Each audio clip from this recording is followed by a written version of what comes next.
If you're a parent or share a fridge with someone, Instacart is about to make grocery shopping so much easier. Because with family carts, you can share a cart with your partner and each add the items you want. Since between the two of you, odds are you'll both remember everything you need. And this way, you'll never have to eat milkless cereal again. So minimize the stress of the weekly shop with family carts. Download the Instacart app and get delivery in as fast as 30 minutes. Plus, enjoy $0 delivery fees on your first 3 orders. Service fees apply for 3 orders in 14 days. Excludes restaurants.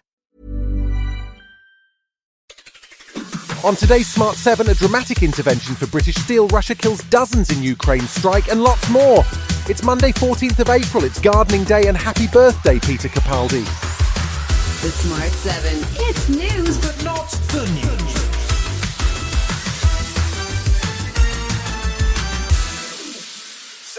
Saturday saw a highly unusual legislative intervention as Parliament was recalled to deal with the difficult issue of British Steel. I must report to the House that His Majesty the King has signified his royal assent to the following Act, Steel Industry Special Measures Act 2025. The bill gives the government emergency powers over the plant after Chinese firm Jingyi declined support to keep the plant running. The aim will be to keep the furnaces firing, and there have been questions over the Chinese firm's intentions, with union leaders acting to stop Chinese executives accessing the plant over the weekend. It may prove to be difficult to source the raw materials in time, but Business Secretary Jonathan Reynolds says in a time of trade wars, keeping the plant open is critical. We would have been, by the way, without this action, the only G20 country without the ability to make steel. So just think, have everyone else got it wrong? Or were we almost in a position where we got it wrong? Former Tory leader Ian Duncan Smith says allowing China control over the UK's only virgin steel plant was a mistake. For too long now, we've allowed the whole idea of our industry to slide away into countries where they break the rules. And the problem we've got, they become reliant on them, when many of them will turn out to be not our friends, but could possibly be our foes.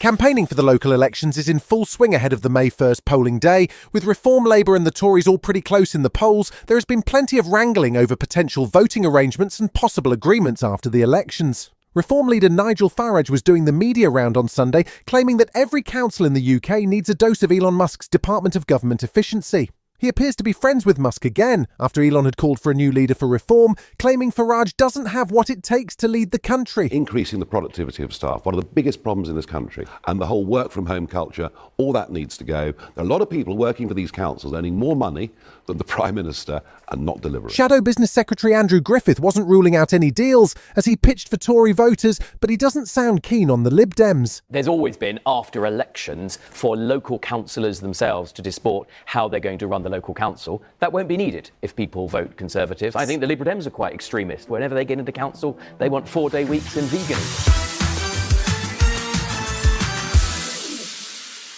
Russia fired 2 ballistic missiles at the northeastern Ukrainian city of Sumy on Sunday. The missiles hit the city centre, where at least 34 people were killed in the middle of Palm Sunday celebrations, with almost 100 injured. It's the deadliest strike on civilians this year, and it appeared to be time to coordinate with a military ceremony in the city. There was universal condemnation from Western leaders, including Sir Keir Starmer and French President Macron. The attack came despite Donald Trump's proposed ceasefire, and he said he's been growing increasingly frustrated with both sides on Friday.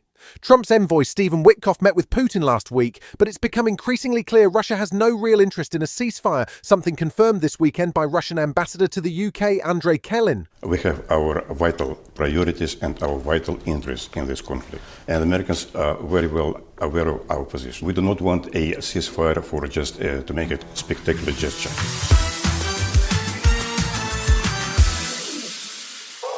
The standoff over tariffs between the US and China continued over the weekend, with neither side willing to be the first to give way.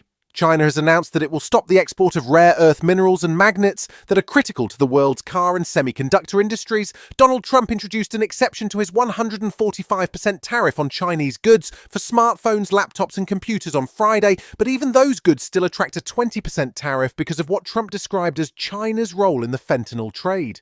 Trump's Commerce Secretary Howard Lutnick probably didn't help matters on Sunday, as he warned more tariffs are still to come on pharmaceuticals and semiconductors. We can't be beholden and rely upon foreign countries for fundamental things that we need. Donald Trump is on it. Those two areas are coming in the next month or two. So this is not like a permanent sort of exemption. He's just clarifying that these are not available to be negotiated away by countries. Still to come on today's Smart 7, in association with Metro, Rory McIlroy finally gets the green jacket and Ewan McGregor gets back on his bike. Right after this.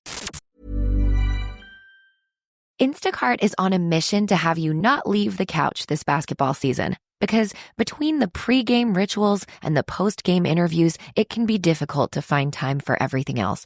So let Instacart take care of your game day snacks or weekly restocks and get delivery in as fast as 30 minutes. Because we hear it's bad luck to be hungry on game day. So download the Instacart app today and enjoy $0 delivery fees on your first 3 orders. Service fees apply for 3 orders in 14 days, excludes restaurants. Welcome back.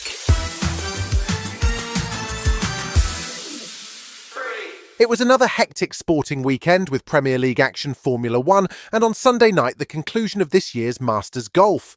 Liverpool had a good weekend, inching closer to the title with a win over West Ham on Sunday, while Arsenal could only draw on Saturday at home to Brentford. The Bahrain Grand Prix saw Oscar Piastri become the first double winner of the season, as McLaren took first and third spots split by Mercedes' George Russell. Sunday night saw Rory McIlroy head into Masters history, starting at 12 under, but struggling to stay on track, eventually ending up in a playoff with Justin Rose. He won the playoff hole and collected the green jacket after 14 years, making him one of only 5 players to have completed the career Grand Slam. I've literally made my dreams come true today, and I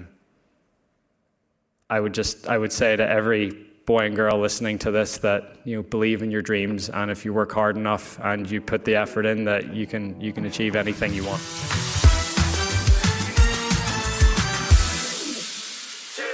Season 3 of The White Lotus has been a ratings hit in the US, with over 6 million people watching the season finale, despite some mixed reviews.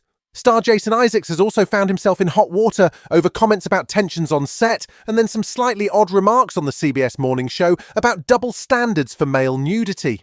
He apologised for that, and when he popped up on The Tonight Show, he was definitely on his best behaviour as he took Jimmy Fallon on a whistle-stop tour of English accents. They started with Jimmy giving a Scouse accent a go. I've heard you, Liverpool. Chicken and chips. Chicken and chips. Chicken and chips. Now, let's go jump down south. Birmingham, the most polluted city in the world for a long time, the heart of the Industrial Revolution. They all got like sinus infections, so generations later on, they can't really breathe through the nose like that. That's interesting. So I'm slightly worried you're having a stroke on there. Oh, no, sorry, mate.